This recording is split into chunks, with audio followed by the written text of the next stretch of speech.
ஆச்சி மசாலா. எந்த சமையலும் ருசி தேடும் ரகசியம். 20 ரூபாய்.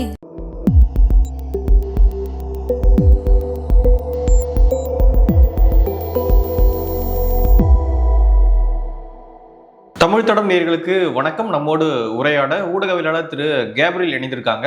வாங்க பேசலாம். அதற்கு முன்பாக சப்ஸ்கிரைப் பண்ணாம வீடியோ பாக்குறீங்க அப்படின்னா சப்ஸ்கிரைப் பண்ணிடுங்க. தொடர்ந்து தமிழ் தடம் சேனலுக்கு உங்களுடைய ஆதரவுகளை கொடுங்க. அதே போல நாளைக்கு ஏப்ரல் 23 மறக்காம எல்லாரும் ஓட்டு போட்டுருங்க. வணக்கம். வணக்கம்.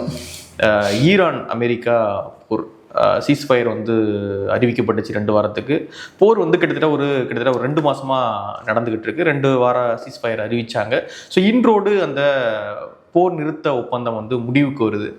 ட்ரூத் சோஷியல்ல ட்ரம்ப் சொல்லியிருக்காரு, இந்த அமைதி ஒப்பந்தம் இன்னும் சில நாட்களுக்கு நீடிக்கப்படும் அப்படின்னு சொல்லியிருக்காங்க. ஸோ என்ன நடந்துகிட்டு இருக்கு ஈரான் அமெரிக்கா வாரில்? 2 நாடுகளும் கடுமையாக சண்டை போடுறாங்க நிறைய நாட்கள்.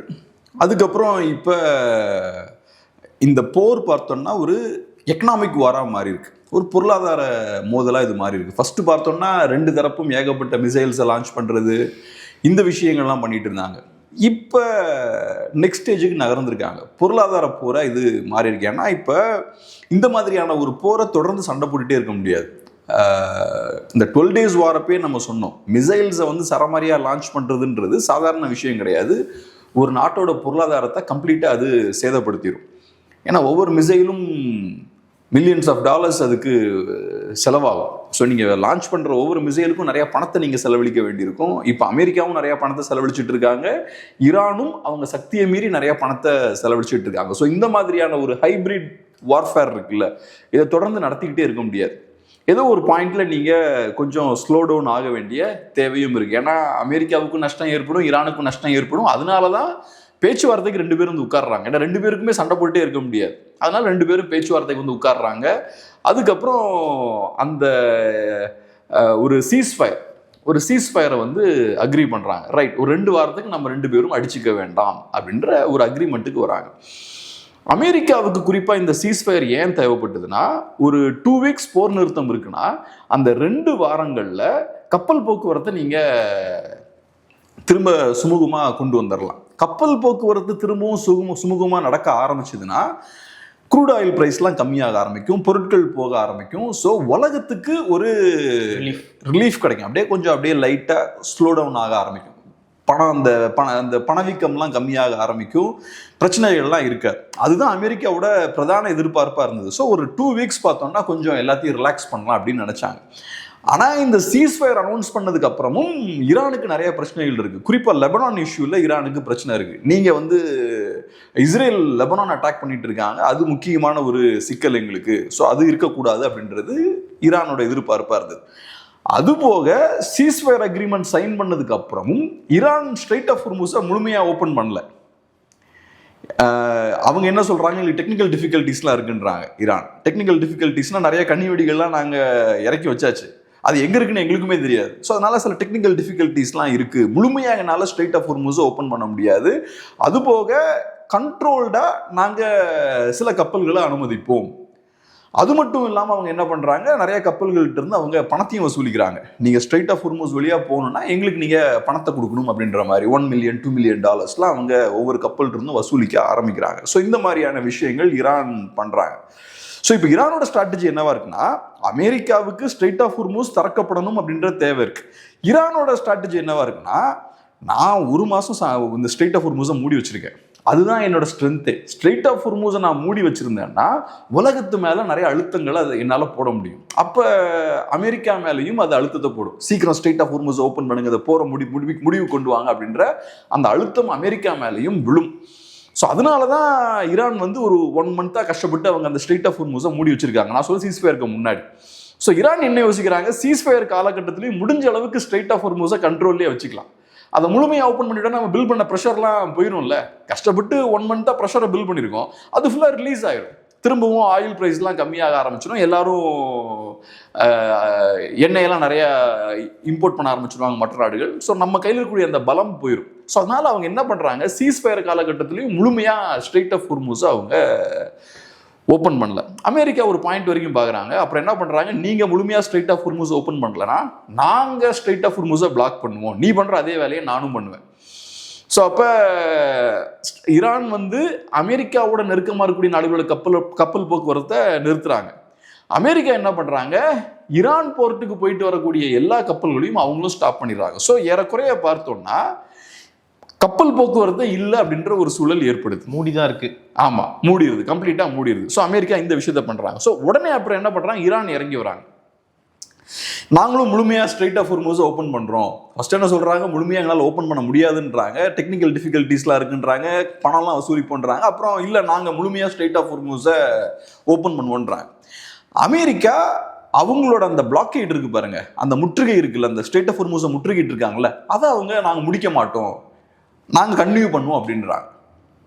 இப்பதான் சிக்கல் வருது. அதுக்கப்புறம் ஈரான் என்ன பண்றாங்க, டக்குன்னு நாங்க திரும்ப ரீக்ளோஸ் பண்றோம், திரும்ப நாங்களும் மூடுறோம் அப்படின்ட்டாங்க. ஸோ அப்ப இருந்து இப்போ வரைக்கும் பார்த்தோம்னா ஸ்ட்ரெயிட் ஆஃப் ஹார்மூஸ் மூடி இருக்கு. இதுல சீனா கப்பல் மட்டும் போயிட்டு வருது அப்படின்ற அனுமதிக்கலையே, அவங்க அதையும் பின்னுக்கு திருப்பி அனுப்பிட்டாங்க. ஆனா சீனா வந்து நாங்க தாக்குதல் நடத்துவோம், நீங்க எங்க கப்பலை டச் பண்ணக்கூடாது அப்படின்னு அமெரிக்காவுக்கு எச்சரிக்கை எல்லாம் கொடுத்தாங்கல்ல. சைனா இது வரைக்கும் பார்த்தோம்னா 12 டே வாரா இருக்கட்டும், இப்பயா இருக்கட்டும், அவங்க நிறைய பேசுறாங்க. ஆனால் களத்தில் இறங்கி அவங்க பெருசாக ரஷ்யாவுக்கும் பெருசாக ஓரளவுக்கு பேக்ரவுண்ட்லேருந்து சப்போர்ட் பண்ணுறாங்க. பட் பெரிய ஃபுல் எஃபோர்ட் போட்டுலாம் சப்போர்ட் பண்ணல. அதே தான் இங்கேயும், அவங்க என்ன வேணாலும் பேசலாம். ஆனால் இப்போ ஸ்ட்ரெயிட் ஆஃப் ஹார்மூஸை அமெரிக்கா மூடி வச்சிருக்காங்க. அமெரிக்கா கிட்ட இப்போ அந்த பகுதியில் 3 ஏர்கிராஃப்ட் கேரியர் இருக்குது, அது போக ஏகப்பட்ட கப்பல்கள் இருக்குது. ஸோ ஸ்ட்ரெயிட் ஆஃப் ஹார்மூஸ் இப்போ மூடி தான் இருக்குது. இப்போ சிக்கல் என்னன்னு பார்த்தோம்னா, இப்போ அமெரிக்கா சென்ஸ் பண்ணிட்டாங்க ஈரானுக்கு இந்த ஒரு பிரச்சனை இருக்குது. இப்போ ஒரு நாள் ஈரானோட கப்பல் போக்குவரத்து அங்கே நிறுத்தியாச்சுன்னா ஒவ்வொரு நாளும் ஈரானுக்கு ஏறக்குறைய $500 மில்லியன் நஷ்டம் ஏற்படுது. அந்த எண்ணெய் போக்குவரத்தெல்லாம் முழுமையாக நீங்கள் முடக்கிடுறீங்க. அதுலேருந்து தான் பெரிய அளவில் ஈரானுக்கு பணம் வந்துட்டு இருக்கு. இதனால ஒன்று டைரெக்டாக ஈரானுக்கு நஷ்டம் இருக்குது, ஒவ்வொரு நாளும் $500 மில்லியன் ஈரானுக்கு நஷ்டம் இருக்குது. ரெண்டாவது சைனாவுக்கும் இது பெரிய பாதிப்பை ஏற்படுத்தும். ஏன்னா சைனாவை பொறுத்தளவில் பெரிய அளவில் அவங்க ஈரான்ல இருந்து தான் எண்ணெயை இம்போர்ட் பண்ணிட்டு இருக்காங்க. ஈரானோட ஒட்டுமொத்த எண்ணெய் வளங்கள்ல ஒட்டுமொத்த எக்ஸ்போர்ட்னு வச்சுப்போமே, ஆயில் எக்ஸ்போர்ட்ல 90 to 95% சைனாவுக்கு மட்டும்தான் போயிட்டு இருக்கு. ஸோ ஈரானோட பிக்கெஸ்ட் கஸ்டமர் யாரு, சைனா தான். அப்ப ஈரானுக்கு பாதிப்பு ஏற்பட்டா சைனாவுக்கும் டெஃபினட்டா அது பாதிப்பை ஏற்படுத்தும். சைனா கிட்ட இருக்கக்கூடிய ஒரு அட்வான்டேஜ் என்னன்னா, பெரிய ஒரு ஆயில் ரிசர்வ் வச்சிருக்காங்க. ஏறக்குறைய 1.2 பில்லியன் க்ரூட் ஆயில் அந்த இது வச்சிருக்காங்க, பேரல்ஸ் வச்சிருக்காங்க. ஸோ பெரிய ஒரு ஸ்டாக்கை வச்சிருக்காங்க. பட் இருந்தாலும் இப்போ ஈரான்ல இருந்து ஏறக்குறைய ஒவ்வொரு நாளும் 1.2 to 1.4 மில்லியன் பேரல்ஸ் வந்து அங்கே சைனாவுக்கு வந்துட்டு இருக்கு. அது இப்போ தடைப்பட்டு போயிருக்கு. இப்போ சைனா என்ன பண்ணுறாங்க, ரஷ்யாவிலேருந்து நிறையா எண்ணெயை இறக்குமதி பண்ணுறாங்க. ரஷ்யாவிலேருந்து வாங்கக்கூடிய எண்ணெயை அவங்க ஒரு 40% இன்க்ரீஸ் பண்ணியிருக்காங்க. அதனால் ஈரான்லேருந்து வரக்கூடிய எண்ணெய் ரொம்ப சப்சிடைஸ்டான எண்ணெய், ரொம்ப ரொம்ப ரொம்ப கம்மி ரேட்டில் ஈரான்லேருந்து வந்துட்டு இருந்தது. இப்போ அதை சரி செய்யறதுக்காக மற்ற நாடுகள்லேருந்து அதிக விலை கொடுத்து சைனா வாங்கிட்டு இருக்காங்க. இது சைனாவுக்கு சிக்கல் தான். ஸோ இப்போ அமெரிக்கா என்ன பண்ணுறாங்க, ஈரானோட வீக்னஸை ஓரளவுக்கு சென்ஸ் பண்ணுறாங்க. ஃபஸ்ட்டு ஈரான் என்ன சொல்கிறாங்க, நாங்கள் பிளாக் பண்ணி தான் வச்சுருப்போன்ற மாதிரி பண்ணுறாங்க. அப்புறம் அமெரிக்கா ஸ்ட்ரெயிட் ஆஃப் ஹார்மூஸை பிளாக் பண்ணுறாங்க. பிளாக் பண்ண உடனேயுமே ஈரான் இறங்கி வராங்க. எனக்கு தெரிஞ்சு அதுதான் ஈரான் பண்ண தப்பு. உடனேயுமே ஈரான் இறங்கி வந்தோடனையும் இவங்களுக்கு தெரியுது பொருளாதாரத்தில் கை வச்சோன்னா டக்குன்னு அவங்க இறங்கி வராங்க அப்படின்ற விஷயம் தெரியுது. அதுக்கப்புறம் இப்போ வரைக்கும் பார்த்தோம்னா அந்த பிளாக்கெய்டை, அந்த முற்றுகையை அமெரிக்கர்கள் இன்னும் அதை கைவிடலை. போருக்கும் விரும்பல அமெரிக்கா. ஸோ சீஸ்ஃபயரை வந்து நாங்கள் நீடிக்கிறோம் அப்படின்றாங்கல்ல. இது அமெரிக்காவுக்கு நல்லது இல்லை. இப்போ நீங்கள் ஒரு 30 days ஈரானை பாம்பு பண்ணியிருக்கீங்க, என்ன சாதிச்சிருக்கீங்க? ஒன்றும் இல்லை. அங்கே அஃப்கோர்ஸ் அங்கே கெமேனி அவங்க கொண்டிருக்காங்க, முக்கியமான லீடர்ஸை ஃபுல்லாக காலி பண்ணியிருக்காங்க, அங்கே இருக்கக்கூடிய IRGC டார்கெட்ஸ்லாம் அட்டாக் பண்ணியிருக்காங்க. ஆனால் அதை தாண்டி வழி கொண்டு வர முடியல, லீடர்ஷிப்பை மாற்ற முடியல, இவங்க தகுந்த போல ஆட்சி மாற்றம் கொண்டு வர முடியல. அது போக ஈரான் இன்னைக்கும் வழிக்கு வரல, அவங்க இன்னும் ஸ்ட்ராங்காக தான் இருக்காங்க. நாங்கள் உட்கார்ந்து நெகோசியேஷன் டேபிளில் இப்போ 2வது பேச்சுவார்த்தைக்கு வரமாட்டோம்ட்டாங்க, பாகிஸ்தானுக்கு வரமாட்டோம்ட்டாங்க. ஸோ இவங்க எதிர்பார்த்த மாதிரி ஈரானை வழி கொண்டு வர முடியல. இப்போ நீங்கள் நான் சொன்ன மாதிரி ஒவ்வொரு நாளும் நூற்றுக்கணக்கான ஏவுகணைகளை ஈரான் மேலே அதை செலுத்துறதை விட பிளாக் பண்ணிக்கிட்டே இருந்தீங்கன்னா உங்களுக்கு இன்னும் ஈஸி இல்லை, அது சண்டை போடுறது கஷ்டம் உங்களுக்கு. இப்போ நீங்கள் எக்கனாமிக்கலாக பிளாக் பண்ணியாச்சுன்னா ஒவ்வொரு நாளும் ஈரானுக்கு ஒரு $500 மில்லியன் வந்து இப்போ நஷ்டம் ஏற்படுது ஏறக்குறைய. அமெரிக்காவுக்கும் இதனால் நஷ்டம் ஏற்படும். ஏன்னா அமெரிக்காவுக்கு வரக்கூடிய அந்த ஃபெர்டிலைசர் வராது, வேற சில முக்கியமான பொருட்கள்லாம் அமெரிக்காவுக்கும் வராது. ஆனால் அமெரிக்காவுக்கு இதனால வரக்கூடிய பாதிப்புகள் கம்மி. மற்ற உலக நாடுகளோடு ஒப்பிடும்போது, ஈரானோட ஒப்பிடும்போது ஒரு பொருளாதார பிளாக்கேடு பண்ணுறாங்கன்னா அமெரிக்காவுக்கு அதனால பாதிப்பு கம்மி. ரெண்டாவது, மற்ற உலக நாடுகளுக்கு பெரிய பாதிப்பு ஏற்படும் போது இந்த போருக்குள்ள நீங்க ஐரோப்பிய நாடுகளும் உள்ள கொண்டு வந்துடலாம். அதுக்கான வாய்ப்புகளும் இருக்கு. ஏன்னா இப்ப பெரிய லெவல்ல ஐரோப்பிய நாடுகள் ஸ்ட்ரெயிட் ஆஃப் ஹுர்முஸ் வழியா வரக்கூடிய எண்ணெயை அவங்க வாங்கிட்டு இருக்காங்க, மற்ற பொருட்களையும் அவங்க வாங்கிட்டு இருக்காங்க. ஸோ அப்ப ஐரோப்பிய நாடுகளுக்கு பாதிப்பு அதிகமாக ஏற்பட சீக்கிரமா இந்த பிரச்சனையை முடிச்சு வைக்கணுன்ற கட்டாயமும் அவங்களுக்கு ஏற்படும். அமெரிக்காவுக்கு அந்த சிக்கல் இல்லை. ஸோ இப்போ நீங்க போய் டைரக்டா போய் சண்டை போடுறீங்கன்னா அவங்களும் உங்க மேல ஏவுகணைகளை ஏவுவாங்க, உங்க சோல்ஜர்ஸ் ஆவாங்க, உங்களுக்கும் நஷ்டம் அவங்களுக்கும் நஷ்டம். ஆனால் இப்போ நீங்க என்ன பண்றீங்க, பிளாக்கெட் பண்ணியாச்சு. இந்த பிளாக்கெட்னால உங்களுக்கு பெரிய பிரச்சனை இல்லை. ஏன்னா அமெரிக்கா கிட்ட நிறைய எண்ணெய் இருக்கு, அவங்க மற்ற நாடுகள்ட்ட இருந்து எண்ணெய் இம்போர்ட் பண்ற இடத்துல இல்லை. ஸோ இப்போ இது அவங்களுக்கு வசதியா இருக்கு. ஈரான் என்ன சொல்றாங்க, அமெரிக்கா இன்னொரு தாக்குதலுக்கு ரெடி ஆகிட்டு இருக்காங்க. ஏற்கனவே ஒரு தடவை சர்ப்ரைஸா அட்டாக் பண்ண மாதிரி இன்னொரு தாக்குதலுக்கு ரெடி ஆகிட்டு இருக்காங்க. அப்படி அவங்க எங்களை இன்னொரு தடவை அடிச்சாங்கன்னா நாங்களும் அதுக்கு பதிலடி கொடுப்போம் அப்படின்றது ஈரானோட வாதமா இருக்கு. ஸோ அதுக்கும் வாய்ப்பு இருக்கு ஃபியூச்சர்ல. மேபி இப்போ ஆக்சுவலாக அங்கே 2 ஏர்கிராஃப்ட் கேரியர் இருக்கு, ஒன்று வந்துட்டு இருக்கு, இன்னும் மேபி இன்னும் ஒரு 2-3 டேஸ்ல வந்துடும் நினைக்கிறேன். அப்ப அதுக்கப்புறம் அவங்க மேபி வேற தாக்குதல் நடத்துறதுக்கும் அவங்க திட்டமிடலாம். ஓகே, இப்போ லெபனான் இஸ்ரேல் அந்த வாரமே வந்து சீஸ்ஃபயர் போடப்பட்டிருக்கு அப்படின்ற செய்தி. ஸோ அங்கே எப்படி போயிட்டு இருக்கு, எப்படி பார்க்குறீங்க? இப்போ இஸ்ரேலை பொறுத்தளவில் அவங்களுக்கு விருப்பம் என்னவா இருக்கும்னா இந்த சண்டை நீடிக்கணும் அப்படின்றதான் அவங்களோட விருப்பமாக இருக்கணும். இப்போ கூட பார்த்தோன்னா அவங்க தேவையில்லாத நிறைய விஷயங்கள் பண்ணிக்கிட்டு தான் இருக்காங்க. ஏன்னா அவங்களுக்கு ஈரான் முடிந்த அளவுக்கு பலவீனம் ஆகணும். இந்த போரால் இஸ்ரேலுக்கு பெரிய லாபம் தான். இப்போ அங்கே ஆட்சி மாற்றம் நடக்கல, பேச்சுவார்த்தைக்கு கொண்டு வந்து உட்கார வைக்க முடியல ஈரானை, அதெல்லாம் ரைட்டு. ஆனால் ஈரான் வீக் ஆயிருக்காங்கல்ல, ஈரானோட லீடர்ஷிப்பை பெரும்பாலும் காலி பண்ணியிருக்காங்க, ஈரானில் இருக்கக்கூடிய IRGC டார்கெட்ஸ் அடிச்சிருக்காங்க, ஈரானோட டிஃபென்ஸ் சிஸ்டமை காலி பண்ணிட்டாங்க, ஈரானோட நேவியை கம்ப்ளீட்டாக காலி பண்ணிட்டாங்க. ஸோ இந்த விஷயங்கள்லாம் நடந்திருக்கு. ஈரானோட ஏர்ஃபோர்ஸை தரமட்டம் ஆக்கியிருக்காங்க. ஈரான் கிட்ட இப்போ இருக்கிறது அந்த மிசைல் கேப்பபிலிட்டிஸ் தான். ஸோ இப்போ ஈரான் நேற்று இருந்ததை விட ஒரு 70% பலவீனமாக இருக்காங்க. இது இஸ்ரேலுக்கு இதுவே பெரிய ஒரு வெற்றி தான். ஆனால் இஸ்ரேலை பொறுத்தளவில் இதோட நிற்கக்கூடாது, இன்னும் நமக்கு நிறையா வேணும் அப்படின்ற எதிர்பார்ப்பு இஸ்ரேலுக்கு இருக்கு. ஸோ அதனால இஸ்ரேலோட விருப்பம் என்னவா இருக்கும்னா திரும்பவும் அதை கண்டினியூ பண்ணணும், ஃபுல் ஃபோர்ஸில் அட்டாக் பண்ணணும் அப்படின்றது தான் இஸ்ரேலோட விருப்பமாக இருக்கும். இன்ஃபேக்ட் இப்போ இந்த போர் நிறுத்தம் வந்தப்பவே இஸ்ரேலில் மக்கள் போராடுறாங்க, இந்த போர் நிறுத்தம் எங்களுக்கு ஏமாற்றத்தை அளிக்கக்கூடியதாக இருக்குது, ட்ரம்ப் எங்களை ஏமாத்திட்டாரு, திரும்பவும் போற தொடங்கணும் அப்படின்ற மாதிரி தான் இஸ்ரேல்காரங்க பேசுறாங்க. பட் ட்ரம்ப்பை பொறுத்தளவில் அவருக்கு வேற சில டார்கெட்ஸ் இருக்கு. கம்ப்ளீட்டாக ஈரானை தரமட்டமாக்கி இஸ்ரேல் கையில் பலத்தை கொடுக்கணுன்றது அவரோட எய்ம் கிடையாது. அவரை பொறுத்தளவில் வேற சில டார்கெட்ஸ் வச்சிருக்காரு. ஒன்று ஆயிலுக்கு ஆக்சஸ் வேணும் அப்படின்ற ஒரு டார்கெட் இருக்கு, ரெண்டாவது நியூக்ளியர் பாம்ஸ் அங்கே ஈரான் கைக்கு போயிடக்கூடாதுன்ற ஒரு விஷயமும் இருக்கு. ஏன்னா இப்போ ஈரான் கையில் நியூக்ளியர் பாம்பு போகுதுன்னு வச்சுக்கோங்களேன், அடுத்தது அது அந்த அந்த பகுதியில் இருக்கக்கூடிய பேலன்ஸை மாற்றிடும். இப்போ ஒரு ஆர்கியூமெண்ட் என்னன்னா, இப்போ இஸ்ரேல் கையில் இருக்கலாம், ஈரான் கையில் இருக்கக்கூடாதா அப்படின்ற ஒரு ஆர்கியூமெண்ட் இருக்கு. அஃப்கோர்ஸ் அந்த பாயிண்ட்ல இருந்து பார்த்தா ஈரானும் ஒரு நாடு தான், இஸ்ரேலும் ஒரு நாடு தான். இஸ்ரேல் கையில் இருக்கலாம்னா ஈரான் கையில் இருக்கலாம். இஸ்ரேலும் இர்ரெஸ்பான்சிபிளான ஒரு கண்ட்ரி தான், ஆனால் இஸ்ரேல் கையில் நியூக்ளியர் பாம்ஸ்லாம் இருக்கு. ஆனால் இங்கே அமெரிக்கன் பாயிண்ட் ஆஃப் வியூல இருந்து பார்த்தீங்கன்னா டிஃபென்ஸ் ஸ்ட்ராட்டஜி கம்ப்ளீட்டாக மாறிடும் மிடில் ஈஸ்ட்ல. இப்போ ஹமாஸ் கையில் ராக்கெட்ஸ் இருக்கு, அப்புறம் ஈரான் கையில் சில மிசைல்ஸ்லாம் இருக்கு, நல்ல பவர்ஃபுல் மிசைல்ஸ்லாம் இருக்கு. அப்போ அமெரிக்காவோட டிஃபென்ஸ் ஸ்ட்ராட்டஜி அதை பேஸ் பண்ணி இருக்குல்ல. ஸோ அப்போ இஸ்ரேல் என்ன பண்ணுறாங்க, அயன் டோம் பில்ட் பண்ணுறாங்க, ராக்கெட்ஸ்லாம் வச்சு லான்ச் பண்ணாலும் அயன் டோம் வந்து அதை முறியடிச்சிடும். இப்போ லேசர் பீம்னு ஒன்று பில்ட் பண்ணுறாங்க, அயன் பீம் அப்படின்ற ஒரு அது இப்பயே ஒர்க் ஆகிட்டு தான் இருக்குது. அதெல்லாம் அந்த ராக்கெட்ஸ் எல்லாம் காலி பண்ணுறதுக்கு, அப்புறம் ட்ரோன்ஸ் எல்லாம் காலி பண்ணுறதுக்கு, அப்புறம் லாங் ரேஞ்ச் மிசைல்ஸ் எல்லாம் வீழ்த்துறதுக்கு ஏரோ டிஃபென்ஸ் சிஸ்டம் இருக்கு. இப்போ திடீர்னு உங்க கையில் ஒரு ஆட்டம் பாம்பு இருக்குன்னா அதுக்கேற்ற மாதிரி டிஃபென்ஸ் ஸ்ட்ராட்டஜியை ஃபுல்லாக மாற்றணும். மிடில் ஈஸ்ட்ல அந்த மாற்றத்தை கொண்டு வரணும். இப்போ அமெரிக்காவுக்கிட்ட நிறைய மிலிட்ரி அசட்ஸ்லாம் இருக்கு, அதெல்லாம் கம்ப்ளீட்டாக அவங்க சேஞ்ச் பண்ணணும். சவுதி அரேபியாவில் அதுக்கேற்ற மாதிரியான டிஃபென்ஸை நீங்கள் பில்ட் பண்ணணும், அப்புறம் இஸ்ரேல் அதுக்கேற்ற மாதிரியான டிஃபென்ஸை பில்ட் பண்ணணும். இப்போ ஒன்றும் இல்லை, இப்போ இந்தியா எடுத்துக்கோங்க, இந்தியாவுக்கு கையில் ஆட்டம் பாம் கிடைச்ச உடனேயும் அடுத்தது பாகிஸ்தானில் அதை கொண்டு வந்துட்டாங்க. ஸோ இந்தியா கையில் ஒரு ஆயுதம் கிடைச்சதுன்னா அதை கவுண்டர் பண்ணுறதுக்கு அங்கே இறக்குறாங்க பாருங்க. அது வரைக்கும் பாகிஸ்தான் கைக்கு போய் சேரல, அதுக்கப்புறம் பாகிஸ்தான் ஒரு நியூக்ளியர் பவராக மாறிடுச்சு. ஸோ அப்புறம் ஒரு ஸ்டாட்டஸ்கோ பில் பண்ணுறதுக்கு வேற சில விஷயங்கள்லாம் பண்ணுவாங்க. ஸோ அமெரிக்காவுக்கு அந்த இடத்துக்கு போகிறதுக்கு விருப்பம் இல்லைங்க, அதனால அவங்க ஃபுல்லாக இப்போ நெருக்கிட்டு இருக்காங்க. இப்போ சிக்கல் என்னன்னா, பாம்பு போட்டாச்சு, ஈரான் வழிக்கு வரல, அடுத்தது பொருளாதார ரீதியாக ஈரானை நெருக்க பார்க்குறாங்க. அது என்ன மாதிரி ரிசல்ட் கொடுக்கும்னு தெரில. ஆனால் எனக்கு என்னமோ இதை அவங்க ஃபர்ஸ்டே பண்ணியிருந்தாங்கன்னா பெட்டர் ரிசல்ட் கிடச்சிருக்கும். ஓகே, ஏன்னா ஒரு 30 days எப்படியுமே ஸ்ட்ரெயிட் ஆஃப் ஹார்மூஸ் க்ளோஸ் ஆகி தான் இருந்தது. அதுக்கு அமெரிக்காக்காரங்க ஈரானோட கப்பலையும் அப்பயே க்ளோஸ் பண்ணிருக்கலாம். பட் அவங்க இவ்வளவு தூரம் போயிருக்குன்னு எதிர்பார்த்துக்க மாட்டாங்கன்னு நினைக்கிறேன். எப்படி ஈஸியா விழுந்துருவாங்கன்னு நினைச்சிருப்பாங்க. பட் ஈரான் இவங்க எதிர்பார்த்த மாதிரி ஈஸியா விழல. ஸோ இப்போ அவங்க பொருளாதார அழுத்தத்தை போடுறாங்க.